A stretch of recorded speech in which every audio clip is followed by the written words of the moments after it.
So for 8.1, we're going to cover 8.1, 8.2, 8.3, 8.4 today. Okay, 8.1 is similarities in right triangles. We're going to do some algebra review before we begin. Okay, and we're going to talk about radicals. You guys know what radicals are? Okay, so always put your answer in radical form. Okay, always put your answer in radical form. What do I mean by that? What do I mean by that? I mean, like, if you get an answer of the square root of 11, you leave it as the square root of 11. This is your exact radical form. This is the exact answer. And what is the square root of 11? Go ahead and calculate it, the square root of 11 in a calculator. Tell me what you get. 4? No, it is 4. Because I know 4 squared is 16. 3.31662. Okay. 3.3166247, blah, blah, blah. Okay, even though we've rounded to all these decimal places, this is still called the approximate answer, all right? And we want our answers to always be in the exact answer. So we want radicals in the answers, okay? So you would leave your answer as square root 11. You would not leave your answer as 3 point blah, blah, blah, blah. Does that sound good? Fair enough? Okay, good. Yeah, good. In exact form. Okay, this is still the same box here. Do you remember how to simplify radicals? Okay, here we go. So let's do a couple of examples together. Why is the square root of 20, why is this not simplified yet? There's a reason for it. What's the reason? Yeah, Mr. Lamb, what do you think? Yeah, that's the answer is 2 rad 5, but how do you get the answer? 2 rad 5, yes, 2 rad 5 is the answer, but the square root of 20, we need to deal with that. So how do we do this? What do you remember? Yes. Method. Yes. What did you end up with? 4, 5. Yes, the square root of 4 times 5. So you can break up a radical underneath the radical if you're multiplying. So that, do you guys agree that 4 times 5 is still 20? So the square root of 20 must be the square root of 4 times 5. Now, radicals, if we're multiplying, we are allowed to break them up individually. Square root of 4 times square root of 5. Of course, square root of 4 happens to be a value of 2, square root of 5. So this is the answer that we would use. Not the square root of 20, we would actually go 2 rad 5. Okay? Sure did. Here you go. Okay, so 3 divided by the square root of 5. 3 divided by the square root of 5. Okay. Now, we have a square root in the denominator. So we multiply top and bottom by root 5 over root 5. Why are we even allowed to do that? Because they're reciprocated. Because this is a fancy 1, right? Root 5 over root 5 represents the value of 1. And 1 is a very, very special number. We can make a 1 out of anything, right? Except 0 over 0. So rad 5 over rad 5 is nothing more than multiplying by 1, but it also does something for us algebraically, right? It allows us to say that this is now equal to 3 square root of 5 divided by, now what's the square root of 5 times the square root of 5? That's just a 5, and this is the answer that we would use, rationalizing the denominator. Sound good to you? Okay, I have a bunch of examples like this, and we're going to do them all together. Okay, so 2 divided by the square root of 11, what would we do? Rad 11, because after all, that is another just fancy way of writing the number 1, right? Yeah, so then this gives us 2 rad 11 over 11. You guys cool with that part? Yep. Okay. What about this one, though? What if we did 13 over 2 rad 3? Okay. What do I need to multiply? Yes. Very good. You only need to multiply by rad 3 over rad 3, not 2 rad 3 over 2 rad 3, right? Make it easy for yourself. This on the top, of course, is going to give you 13 multiplied by the square root of 3. In the numerator, though, you get rad 3 times rad 3 is 3 multiplied by the 2 is 6. So don't forget to do that as well. The common mistake is that students forget to multiply these two by that 2. Okay? So make sure you get that in there as well. Let's do another one. Let's do this one. What if we did 5 divided by 2 rad 7? What do we multiply by? Rad 7 over rad 7. That gives us 5 rad 7 all over 7 times 2, 14. There we go. Okay. What about the square root of a third? Okay. What do I do here in this situation? Square root of 1 over the square root of 3. And that's just 1 over the square root of 3. And all of a sudden we're right back where we were before, right? Square root of 3 over square root of 3. So that gives us the square root of 3 over 3. So we would take the square root of a third and turn it into rad 3 over 3. Okay? What would you do with this one? Square root of 2/3. What would this be? Rad 2 over rad 3. Multiply top and bottom by? Rad 3 over rad 3. What's rad 2 times rad 3? Rad 6 over 3, and you'd leave your answer like this. Okay, right now I'd like you on your own to try these three. Check your work with your neighbor, and then we'll talk about it when we're done. Okay, number 1, you should have got 15 rad 2. Either way works, right? Whichever way works for you. Number 2 is 7 rad 2. Number 3 should have been 4 rad 3. All right, we're going to talk now something called the geometric mean of two numbers of A and B. The geometric mean, okay? So, we had, remember in our fraction, right? We had these two, the way that we set it up here. I had this number here, and I had this number here. Those were our extremes, right? You remember that? And the two numbers in the middle were the means. So, if we place the same number here, x and x, so if we say a over x equals x over b, then x is the geometric mean. Okay? So let's go ahead right now, take this little proportion, a over x equals x over b, and what would you do if you were going to solve for x in this case? AB equals x. Very good. You would say that a times b is equal to x squared. Is that solving for x? No, let's go ahead and solve for x. What would it be? X is equal to the square root of a times b. And we're assuming that a and b are both positive in this case, since we'll be talking about shapes and figures. All right? So x is the geometric mean. X is equal to a over b. This is how we calculate the geometric mean of two numbers, a and b. How is that different from the arithmetic mean? You just add numbers and divide them by. Yeah, so if I give you two numbers a and b, then that would be a plus b divided by 2. This would be the arithmetic mean, and this would be the geometric mean, the square root of a times b. Okay? Okay, if a is length of 4, b is length of 16, let's find both the arithmetic mean and the geometric mean. So the arithmetic mean and the geometric mean. Can you go back up for a second? Okay, how would we find the arithmetic mean? What would we do? We do 4 plus 16 all divided by 2. That would give us, what's that, 20 divided by 2? That would give us a value of 10. Okay? Arithmetic mean, no big deal.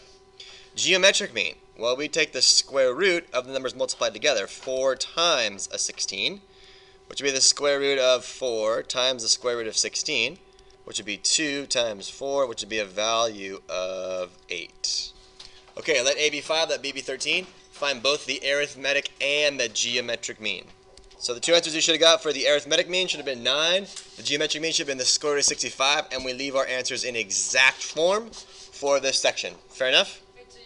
So here is the big idea. Notice that so far over here I have this really generic picture of a right triangle, okay? And in this right triangle, which one is the hypotenuse, you guys? The bottom one, the one that's across from the right angle. So that means that this is a leg over here, right? And this is a leg over here. Okay, here is what the theorem is saying. The theorem says this. We're talking about altitudes. And altitude is the distance, the shortest distance from a side to a vertex. It says if the altitude is drawn to the hypotenuse of a right triangle. So what I'm going to do now is I'm going to actually go in and I'm going to draw the altitude from the right angle to the hypotenuse, and I'm going to make that blue so we can all see it. Okay? So there is the altitude. You guys agree with that? So I'll do this in blue for you to match so you guys can see. This is the altitude. It says if the altitude is drawn to the hypotenuse of a right triangle, and that's what we've done here. Now altitudes are guaranteed to be perpendicular, right? That's the whole point of the altitude. It is the shortest distance to the other side from that vertex. How we measure height. Does that ring a bell, you guys? Everybody with me? Okay. It says then the two triangles form. Do you see the two triangles? Yes. Okay, here's one triangle. I'm going to highlight for you in yellow. This is one triangle there. And the other triangle that I'm going to highlight for you in blue over here, it says that these two triangles are what? They are similar to each other, and they are similar to the original triangle itself. So what does it mean to be similar? Okay, so here's the idea. The way that I break this up is we have three triangles here. We have the big triangle, which I'm going to call the Papa triangle, the yellow triangle, which I'm going to call the Mama triangle, and the blue triangle, which I'm going to call the baby triangle. Okay, you guys go with that part? So I'm going to actually draw all these out here. So we have got the Papa triangle. Okay, yep, here's the Papa triangle. And I'm going to draw them all the same way. Okay, then draw the Mama. I'm going to draw them all the same way. Okay, and then the baby. we're just gonna play that way. The baby triangle. Okay, and we're gonna draw them all the same way. So the Mama triangle is the yellow one. You guys see it? You guys go with that part? The baby triangle is the blue one. And then, of course, I forgot my right angle, so I'll put the right angle there. Okay? And then the Papa triangle was the original one, so I'll just leave that one white. You guys cool with this part so far? Notice that the Papa, the Mama, the baby, they all have three parts to them. Do you agree with that? Let's start with the original one, okay? Which one was the hypotenuse? Yep, this is the hypotenuse. Okay? Then there is a medium side, and then there is a small side. This one was the medium side, and this one was a small side. Right? The hypotenuse, we'll call that one the large side, since it is the largest. So each triangle has a large side, a medium side, and a small side, and the hypotenuse is always the what? The large side, okay? So then in the Mama triangle, the hypotenuse is the large. Right? Then there's also a medium, and there's also a small. Okay? And in the baby triangle, there the hypotenuse was the large, and then there was a medium, and there was a small. Okay? So where are we going with all of this? Okay? Where are we going with all of this? They are all in proportion, okay? So what I mean by that is I'm going to move this up just a little bit so you can see. And we're going to set up something, okay? So we're going to say that the small side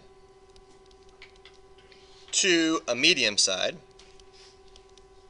and let's say, for example, that I was dealing with the baby triangle, the blues, okay? So small to medium of the baby has to be, what do you guys think? Has to be proportional to the small to medium of the what? Of the Mama, and has to be proportional to what? The small and the medium to the regular triangle. Okay? So what you're saying is, like, did you just flip it? So take a look right now, just take for a second. Take a look at the yellow triangle and the blue triangle in the original picture. Right up here in the original picture. Do you see that the small side of the Mama triangle is the medium side of the baby triangle? Do you see that? See how they share that? Does that happen anywhere else? So I'll say that again. Look at the yellow triangle. Okay? The smaller side is right here is the same thing as the medium side to the other triangle. Do you see that? That's going to be your geometric mean. That's where they come into play. They are the same number on both of those proportions. That's why that geometric mean is important. You guys put that? Did you guys connect that? Okay, we'll get to an example. Okay, I'm going to do all this up. So the way that we're going to attack these problems is we're going to actually draw out every single time the Mama bear, the Papa bear, and the baby triangles. I call them little bears because they're giant. Does this make sense so far? Now, is this the only proportion I could have set up, you guys? No, I could set up other proportions as well. What else could I set up? Small to large. equals small to large equals small to large, or I could say medium to large equals medium to large equals to medium to large. So I could say all of those, right? Okay, here's an example of what we're talking about for the altitudes, right? So I have an altitude drawn. First thing we're going to do is we're going to draw the papa triangle, okay? Okay, here's the right angle. So what is the hypotenuse, or what's the length of the large side? So first of all, let's label all these, right? This is the large side, this is the medium side, and this is the small side. You guys agree with that? We're talking about the big triangle. The small side has a length of y, the medium side has a length of z, and the hypotenuse has a length of what? 25. 25, very good. Has a length of 25. Okay, let's draw the mama triangle. Wait, do you have to always write medium, small, large? Yep, I'm going to, because I don't want you guys to mess it up. So the mama triangle, I'm going to now highlight for you. This is the mama triangle. Do you guys see it? So I'm going to highlight that. Okay, this is going to be the mama triangle. And I'm going to draw my right angle in the same orientation as I did before. But don't mess this up. Look where you're at. Look at the original picture. Okay, this is the large side. This is the medium side. And this is the small side. So looking at the original picture, start with the large side. Would be what?